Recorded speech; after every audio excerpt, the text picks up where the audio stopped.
Markaziy Osiyo uchun ajratilgan pullar nimaga sarflanadi?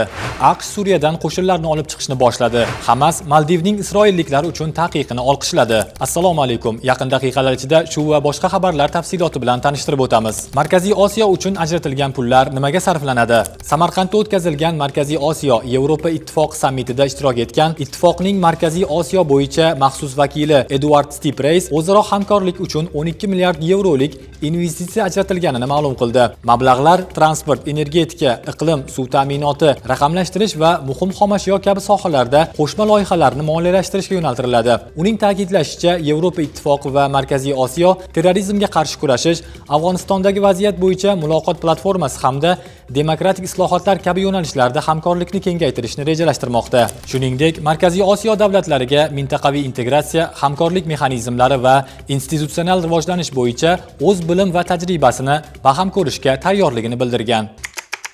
Xitoylik investor Andijonda 250 million dollarlik majmua quradi. Andijon viloyatining Bobur shahrida xitoylik investor 250 million dollar investitsiya hisobiga zamonaviy majmua qurmoqchi. Bu haqda Prezident Shavkat Mirziyoyevning ushbu viloyatga tashrifi davomida ma'lum qilindi. Prezident matbuot xizmatiga ko'ra, Bobur shahrida bunyodkorlik ishlari amalga oshirilishi e'lon qilinganidan so'ng ko'plab sarmoyadorlar shahar qurilishida ishtirok etishga qiziqish bildirgan.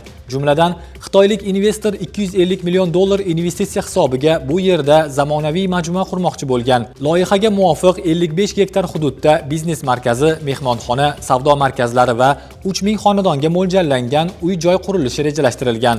Andijonga borgan Mirziyoyev mutasaddilarga investitsiyalarni ko'paytirish, investorlar bilan yaqindan ishlab, zarur sharoitlarni yaratish bo'yicha ko'rsatmalar bergan. Ajrashmoqchi bo'lgan oilalar uchun yarashtirish davri bekor qilinadi.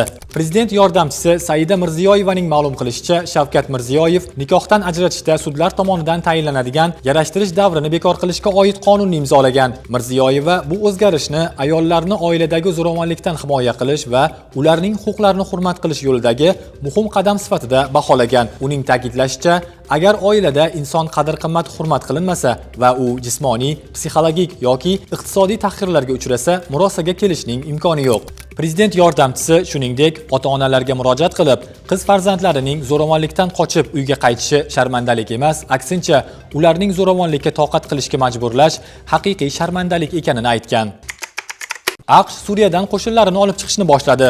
AQSh Suriyaning sharqiy hududidan o'z harbiy kuchlarini bosqichma-bosqich olib chiqishni boshladi.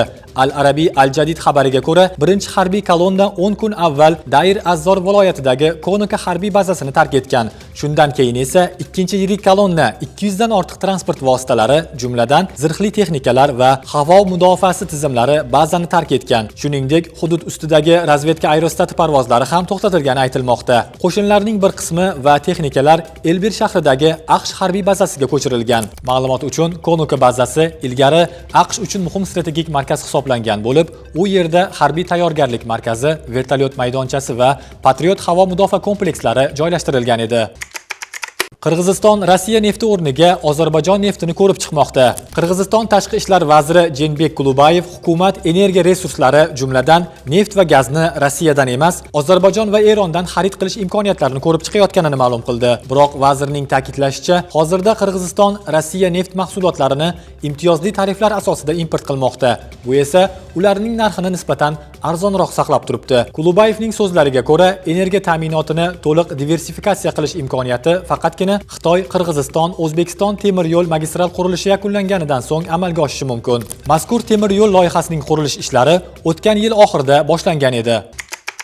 Maldivning Isroil fuqarolari uchun taqiqi jasoratli qaror. Oldinroq Maldiv Respublikasi prezidenti Muhammad Muizzu Isroil fuqarolarining mamlakatga kirishni rasman taqiqlovchi qonun loyihasini imzolagan edi. Falastin ozodlik harakati Hamas ushbu taqiqni olqishlab, uni jasoratli va to'g'ri qabul qilingan qaror deb baholadi. Hamas e'lon qilgan rasmiy bayonotda Maldiv hukumati tasdiqlagan mazkur qonun bosqinchi Isroil kuchlariga nisbatan axloqiy pozitsiyani ifoda etishi aytilgan. Harakat bu taqiqni Isroilning Falastin xalqiga nisbatan amalga oshirayotgan genotsidi va vahshiyona jinoyatlariga qarshi munosib javob sifatida qabul qildi. Shuningdek, Hamas boshqa mamlakatlarni ham Maldiv hukumati misolida harakat qilishga chaqirib, xalqaro qonunlarni poymol qilayotgan sionistik tuzum javobgarlikka tortilishi kerakligini qo'shimcha qilgan. Azon Globalda jarayon tahlillarini kuzatib borib, o'z fikrlaringizni izohlarda qoldiring. Xayr, salomat bo'ling.